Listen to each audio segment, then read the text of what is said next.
ঘুমের মাথালে উড়ে কয় বাবা গাঁজা খাবা।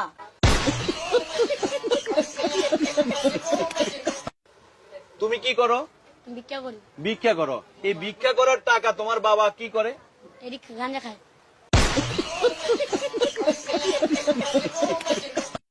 তোমার ভিক্ষা করার টাকা দিয়ে তোমার বাবা কি করে? গাঁজা খায়। আগে খায়, তখন খায় না, নিজে ইস্কা চালায়, নিজে খায়। মানে নিজে আবার নিজের টাকা দিয়ে গাঞ্জা খায়। হ্যাঁ। মানে গাঞ্জা খাওয়া বন্ধ নয়, না, গাঞ্জা খাওয়া বন্ধ নয়। আর হলো এই আর এক মানে হলো ভিক্ষা করে, এর নাম কি? আলামিন। এর নাম কি? আলামিন। আলামিন। আলামিন কি কয় তোমারে? আমার কামলা যাবি, আমি কিছু কই, আমি প্রেম করবি, আমি কিছু না নেম। তো এই ভিক্ষা করে, এই আলামিন ভিক্ষা করে তোমারে কয় টাকা করে দিত? 70-80 টাকা আর দেয় না। এই টাকা দিয়ে তুমি কি খাইতা? আমি খাইলে খাইতাম, না খাইলে মারা দিতাম। জমা করতা। হ্যাঁ। আলামিন কি একটু পছন্দ হয় না? সত্যি কথা কয়ো। না, একটু পছন্দ হয় না। পছন্দ হয় না।